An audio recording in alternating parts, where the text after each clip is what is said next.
guys. So rather than the not even the full first session, I think still some time is left as we record this. So as predicted, as was the rationale, so Australia have won against India in the Adelaide ping ball test by 10 wickets on the third day morning. I think this is the third day morning, yeah.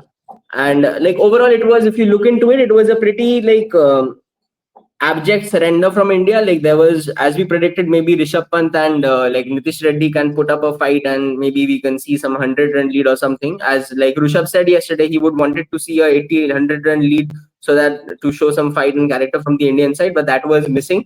So unfortunately, so if we summarize, Rishabh Pant got out in the pretty much the first over of the day, edging 2 slips. That was a pretty decent delivery.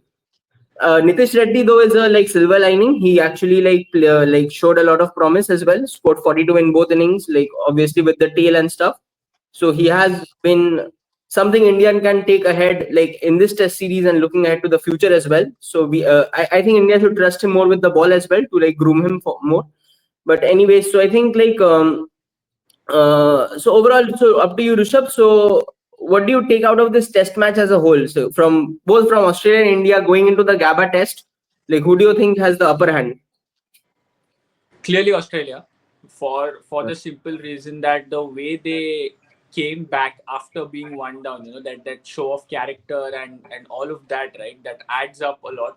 Also, momentum plays a very big role in this sport, and clearly it's with Australia, because when you beat a team by 10 wickets, I mean, scoring 19 runs is as good as an innings defeat. I mean, just because True. you had that Yeah. in there to come to bat. So when a team is down and out like that, you definitely have to give the opposition the upper hand. So clearly it's Australia who's going into the Gabba test with sort of more character and more chances of winning the next test. Talking about the takeaways, I think for India it has to be Nitish Reddy. But having said that, there also needs to be someone who talks to him, because today also the way he threw his wicket, I think is very cruel in a test match sort of a scenario, that there's a fielder there, still you play that sort of a scoop shot. Not done. Even if you are young, all of that, yes, but still you need to show some character. Also, with somebody like a Harshit Rana there, Nitish Reddy taking a single on the first ball, I'm not sure how wise a decision that is. So somebody needs to speak to Nitish Rana also, that he needs to take that responsibility. The bowling failed. Maybe I'm not sure whether it was because of the tactics or what, but clearly the bowling department did let us down.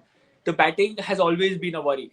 I mean, we are in a scenario where if Indian batting scores 600, we look at that as a surprise rather than the other way around. True. So I think it's the bowling which again needs to regroup and get back. But talking about Australia, I think they were fantastic on a tough wicket with the ping ball moving both ways. They showed how Test cricket or how ping ball Test cricket is supposed to be played. So I think credits to Australia where it's due. Yeah, and I think so. I think Australia has an advantage in ping ball test. Credit to them, they played very well, because they almost every year they play the ping ball test on a regular basis at their home conditions. If you take the other sides, not only India, most of the other sides hardly play much ping ball test cricket on a regular basis. Even in the first class setup, we don't see much ping ball test matches, to be honest. So I mean, that was always going to be a challenge, this test match. I think this test match was the hardest of the 5 set, if we can consider from an Indian point of view. But I think if we look at Gabba, so we will do a preview later, but the Gabba test, I think the conditions will be more or less similar. I think you have bouncier conditions, but the square boundaries will be a bit longer. So I think the taking on the pull or the hook shot can be a bit difficult over there as well.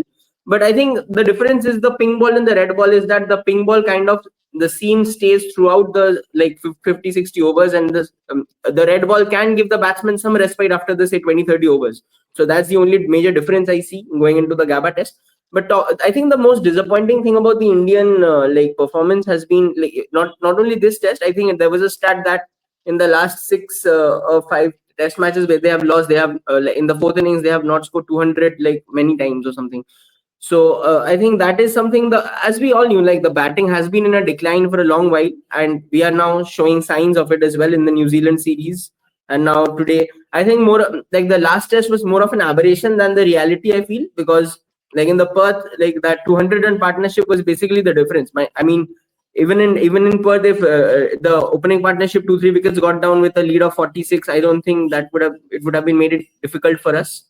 So anyway, so looking at the team composition, like, do you see like Ashwin getting a game in Gabba as well, or do you think Washington Sundar, just to, like, since our batting is so weak, to strengthen the batting more, you feel him coming back into the side? Probably you can see that happening, but it depends on the sort of a wicket also. I mean, today, even in this test, Ashwin was there in the team, but he hardly bowled.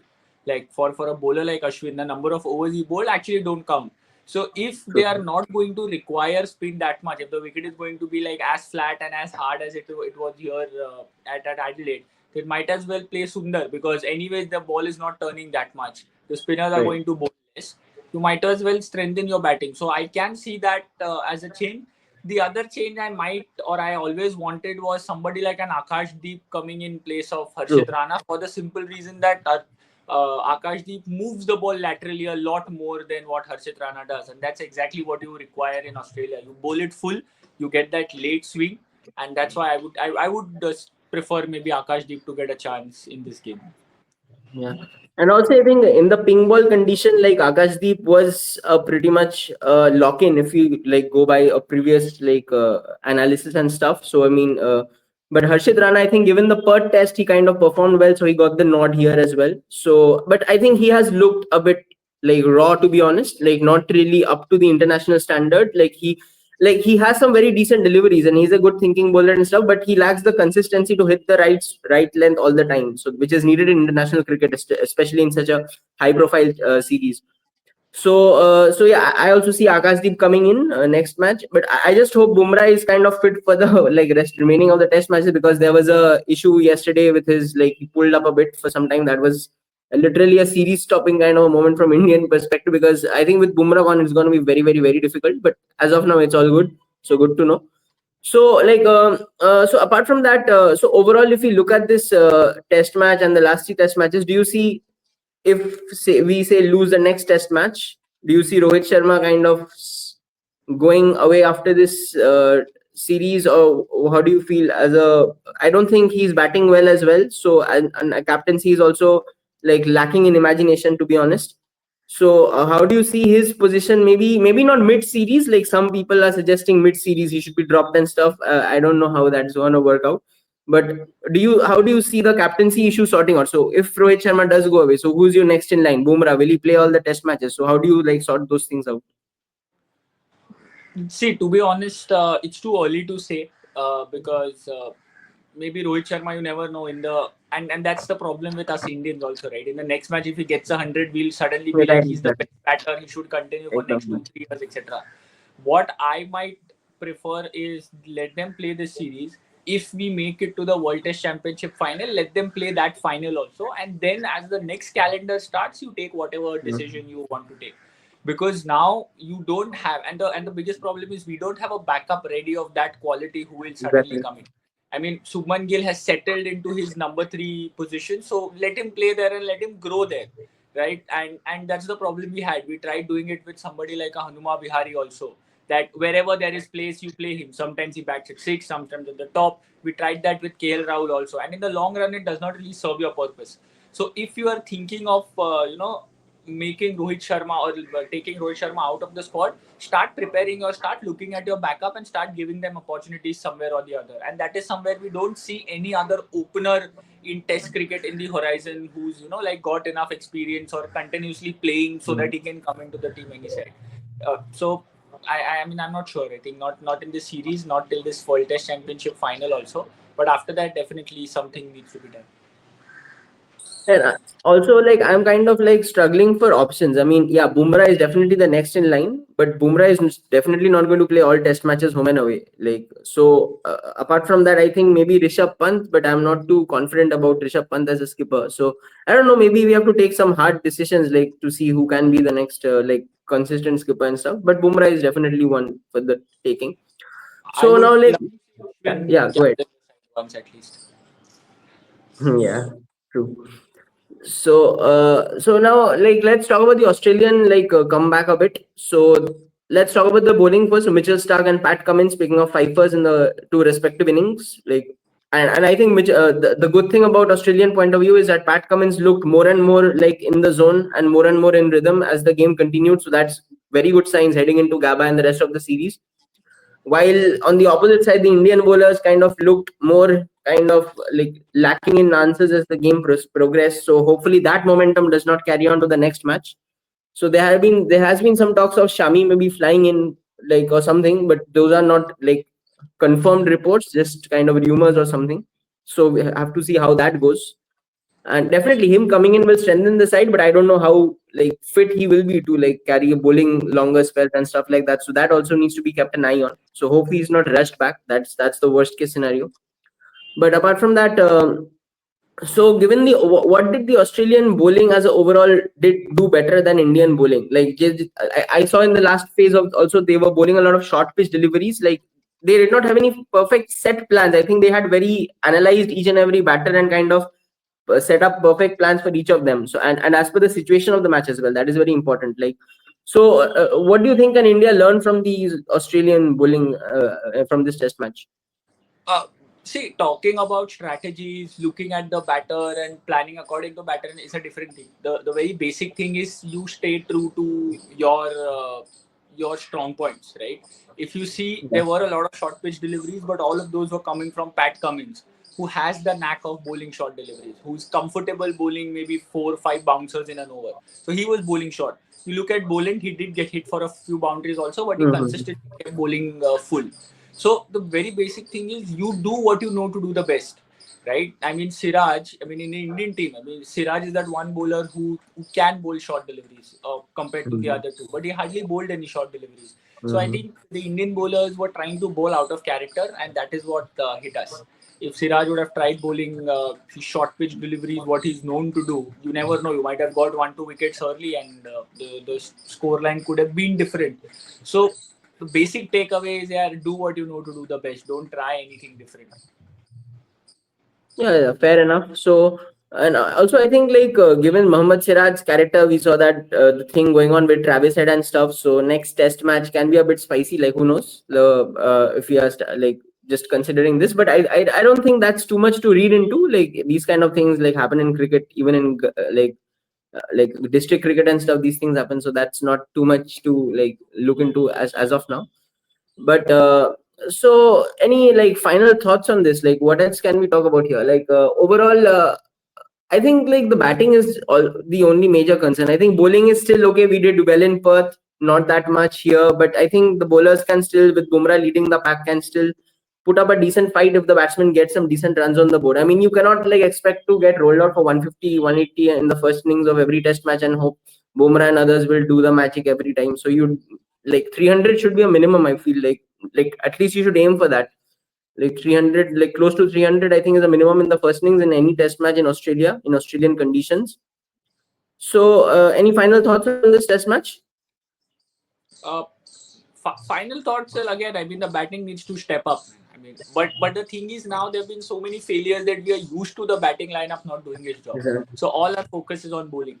So the next Gabba test, definitely the conditions will be slightly easier than what this the Adelaide wicket was, considering it's again a red ball day game, all of that. So maybe the Indian team should not really just go down in slumber.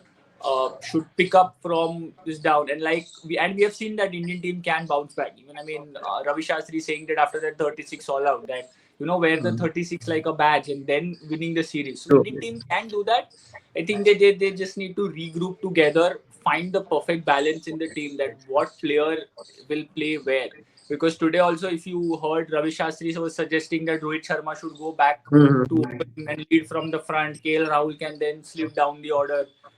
When you change that position, the balance changes, the momentum of the player changes. So they should actually be clear with themselves what is exactly required and how they need to go ahead. Stick to that, and then just take it like 1 hour or one inning at a time, and not really look too far ahead. But definitely, the Indian team can make a strong comeback from here, and that's what we all will be hoping for. Yeah. So, I mean, any predictions like next test? What is happening? Australia 2-1, India 2-1. Uh, I would like to say India 2-1, but that would be like, I mean, again, if I use your word to talk rationally, uh, the chances are looking a bit bleak, but still, I would say India 2-1. Maybe there's fair bit of gap. They have another 2 days because of this test also. They can get back to the drawing board, work on a few things, and make a comeback. So I would like to say India 2-1. Not fully confident, but still I'll stick to that. Yeah, let's all hope for that for the sake of the series as well. But like overall, I think like if we just look at this test match and compare it with the 36 all-out Adelaide test match, I think this is actually worse because like 36 all-out was just one session of everything you're nicking off. I mean that hardly happens. I mean, but India were leading in that test match. I mean, they had a lead of some runs in the third innings. So, but this match, they were totally outplayed like throughout all the days. So, I mean, like it's hardly anything they got out of this match except maybe Nitish Reddy like scoring few runs and stuff. So let's see how the next test match goes. So always excited for this. It's a long one. It's like a tennis match, like lots of sets there. So like two sets, like two done. So remaining three to go.